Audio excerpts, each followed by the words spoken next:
Hey, I'd like to welcome you to another episode of Mission Matters. My name is Adam Torres, and if you'd like to apply to be a guest on the show, just head on over to missionmatters.com and click on Be Our Guest to apply. All right, so today I have Dr. Robert Ciprian on the line. He's a founder, chiropractor, and holistic healer over at Heal Profoundly. He's also author of the book Heal Profoundly, a Graffiti Thug's Transformation to Holistic Doctor. I mean, what a title. Robert, just want to say, hey, welcome to the show. Thank you very much, Adam. All right, Robert. So excited to dive into your book and just your overall concept of what it means to heal profoundly and how you're doing that for your patients. But before we get started with that, we'll start this episode the way that we start them all with our Mission Matters Minute. So, Robert, we at Mission Matters, we amplify stories for entrepreneurs, executives, and experts. That's our mission. Robert, what mission matters to you? Well, I believe that we're all really designed and meant to be joyful and fulfilled in life.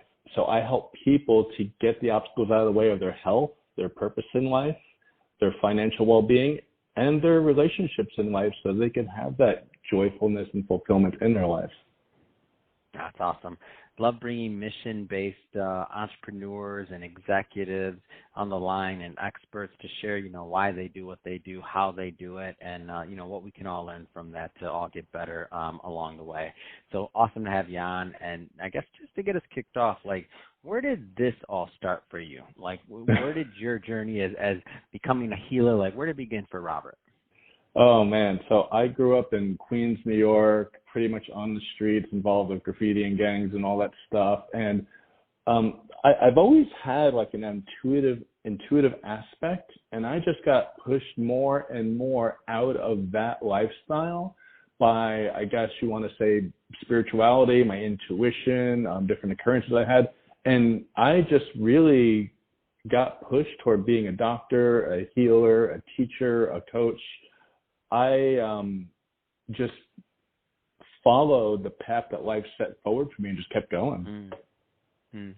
It's interesting because we all have our zigs and our zags, ups, downs, all those other things, and I personally believe that we don't know exactly what's next always. We like to think we're in control or we know what path we're on, and then something else changes. Sometimes it's great, sometimes maybe some not so great things or things we perceive as not so great may happen to us. So on your journey, and as you're kind of making this transition into a healer, maybe you always, as you mentioned, you may have had some of this always in you. What do you think are some of the things that helped you along the way to maybe recognize whether the guideposts or signs or whatever we want to call them? What kind of gave you those? What were those guideposts for you? What I really followed was my enthusiasm about things in life and my excitement about things. I mean, I really followed my feelings and my heart, and I always have been the type of person when I got fixated on something, this enthusiasm would come up, this interest, and I would say, let me explore that, let me follow it, and I would jump into it, and that always led me step by step to where I was going, and it still leads me today to where I'm going. Oh, that's so interesting because it's you give yourself room to explore, it sounds like, right? Oh, yeah, I'm only about halfway done, so who knows where I'll be next. No, it's great because I think sometimes I'll pick on myself on this one. So my previous career, I mean, I was in finance as an advisor and just in financial services, 12, 14 years prior to, and I've been in media now, going on 6 years full time. But looking at my journey, when I think about that, and I'm if I wouldn't have given myself the space to launch a podcast or to write a book or to do something new that was maybe outside the wavelength or the experience that maybe some other of my peers in my industry were going through, then a lot of the good things that were coming out that came my way wouldn't have happened. But that's all based on allowing myself that room to breathe or to explore. Yeah, and I bet a lot of people are happy that you took that upon yourself now. Yeah. So I want to, as a transition, books.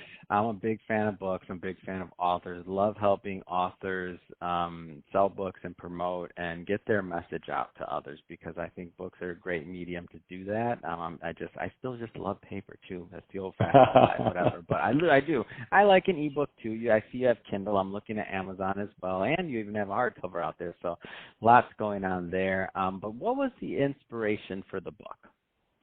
The book was actually in one of my darkest healing times.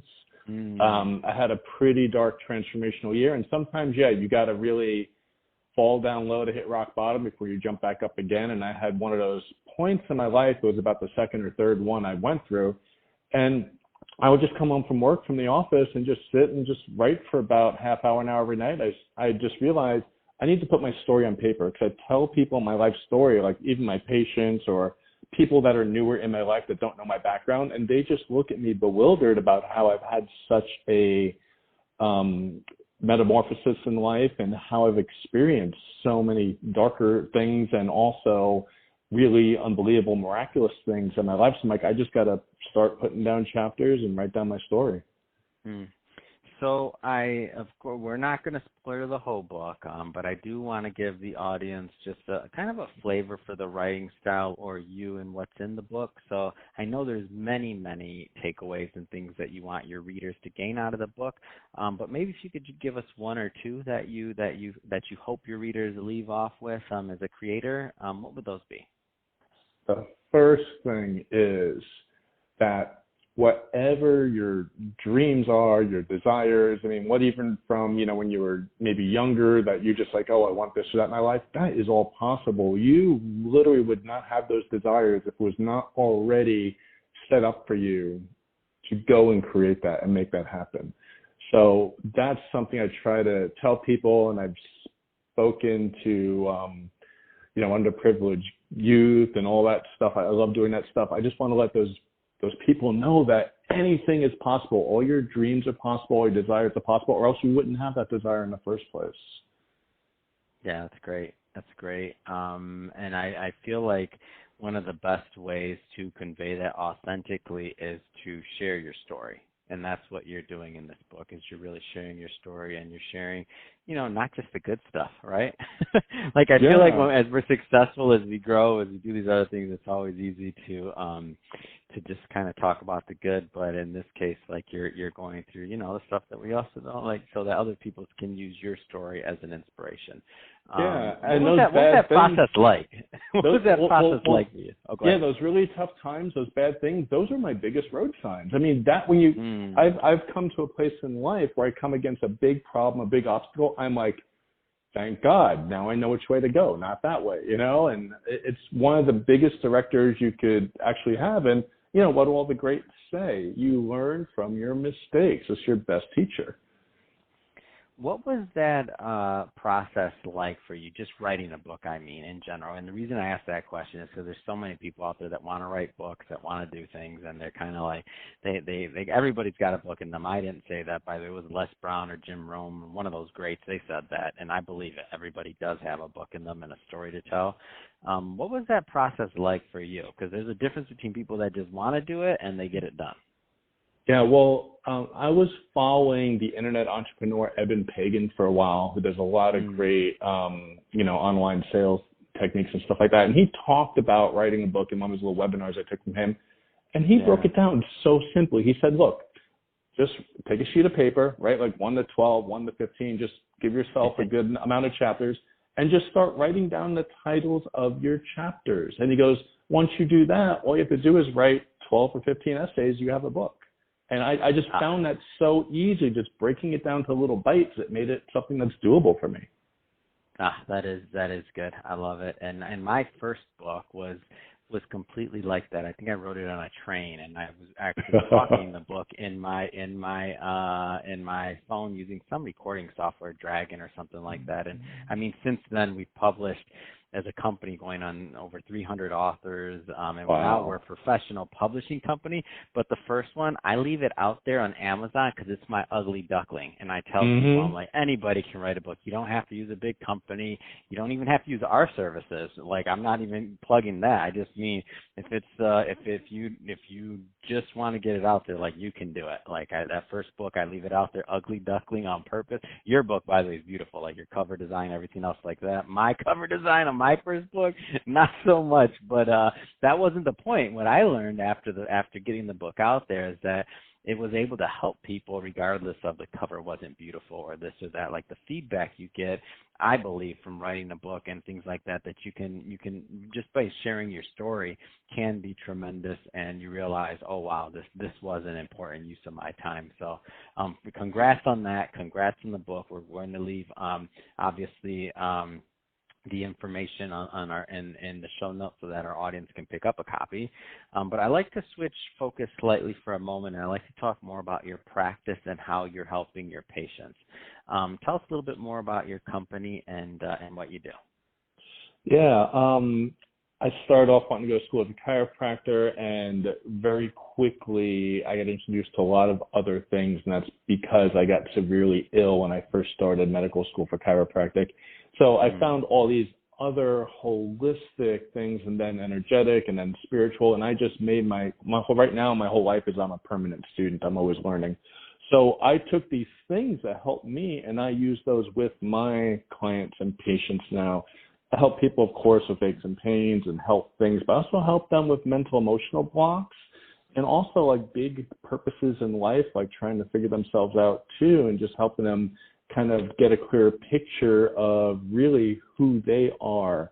So I work on, with people on lots of different levels. Whatever it is they really can't get over, whether it's physical, mental, emotional, or more spiritual, I help them get through those things through my own experiences and what I've learned. That's great. What are some of the ways that you are able to help patients, or do you work with them directly? So is it in person, virtual, combination? Give us a little bit of a feel for how that works. Yeah, right now it's virtual because I moved from Washington, D.C. to Miami, and I have been working with people virtually from a distance for several years now. And just when I went to make the move down here to Miami, I'm like, well, I'll just do only online for now until I figure out my next step. And I learned early on just about energy work, how people can do it at a distance. You don't have to be in front of someone or have them laying down on a table right in front of you to do it. But I've also dug deeper and deeper and deeper through my inquiries that I could actually help people with physical things from a distance too, like joints being out of place or emotions with their organs or energy blockages within their body or organs or muscles or things like that too. So I'm kind of one of not a handful, but a smaller niche of people that can actually do physical work from a distance on people too. Oh, it's amazing.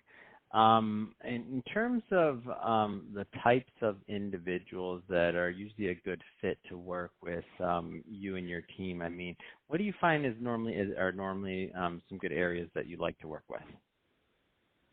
So are there any particular like ailments, or is there any particular like just in general, like what are the type? Because I'm going to also give you an opportunity to leave your website, and I want the the right people to follow up with you to get help. Sure. For me, who I really like working with are people that have already tried several different things, several different doctors, several different practitioners, and they haven't been able to get the results they want. I like the people who are just like, I can't figure this out. I need help. And of course, people who really believe they can get help, but they just haven't found it yet, because you got to really believe like, hey, I can get well, because the not only are like the emotional traumas and the emotions, getting them out of the way, important too, but also someone needs to have their mind working in a way of like, I know I could do this and I'll figure it out and I'll find it, so that they can move forward with it too, because the mind's the most important aspect of our whole life. Great. Well, Robert, I have to say it's been great having you on the show, learning more about your practice, learning more about your book, Heal Profoundly. If somebody's listening to this or watching this and they want to learn more and to connect with you and your team, what's the best way for them to do that? And also to pick up a copy of your book as well. Sure, sure. Well, my website is healprofoundly.com. It's pretty easy to remember and to look up. My book's available on there, but also you can just look the book up on Amazon. And probably the best social media for me is Instagram, and that Instagram for me is Muscle Testing Doctor, all spelled out fully, doctor spelled out fully. Fantastic. And we'll put all that information in the show notes so that our audience can just click on it and head right on over. And speaking of the audience, if this is your first time with Mission Matters, we're a platform that's all about bringing on business owners, entrepreneurs, and executives and having them share why they do what they do, how they do it, their mission, and most importantly, what we can all learn and gain from it so that we all grow together. If that's the type of content that you're into or sounds interesting to you, we welcome you. Hit that subscribe button. We have many more mission-based individuals just like Robert coming up on the line, and we don't want you to miss a thing. And Robert, really been a pleasure. Wishing you much more continued success with both your book and your practice. So thank you for coming on the show. Thank you, Adam, very much.